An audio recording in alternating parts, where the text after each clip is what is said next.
จะขาดอยู่แล้วด้วยฮักน้องแก้วที่งามโสภาลาน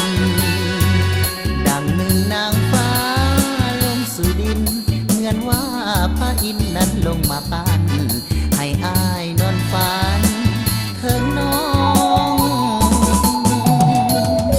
หัวใจอายนี้แม้นมีทางถอดออกได้อายขอถอดไว้ให้นวลน้องนางขอพอจะอยู่ขอบฟ้าทิ่นแดนใดถึงจะแสนไกลอายก็จะต้องกลับมาหาน้องจากวันสายน้ำคงไหลหลังอย่าไปก็เหมือนดังน้ำใจอายไหลมานานขอให้น้องนั้นจงสงสาร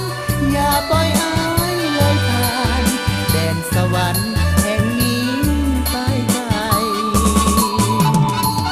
เวียงจันทร์สวรรค์นั้น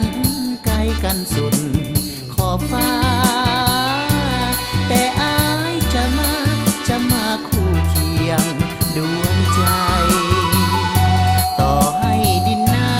ำมากีดกันเหวป่าพาสานกันเอาไว้หักยอมข้ามได้เสมอ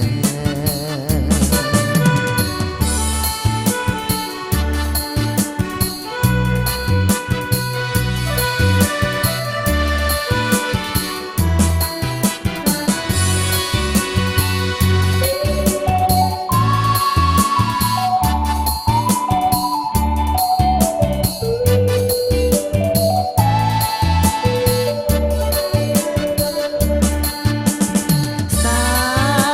ยน้ำคงไหลหลังอย่าไปก็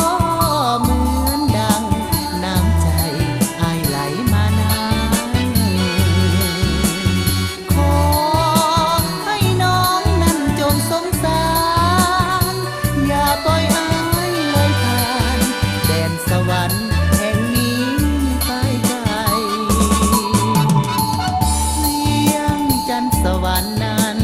ไกลกันสุด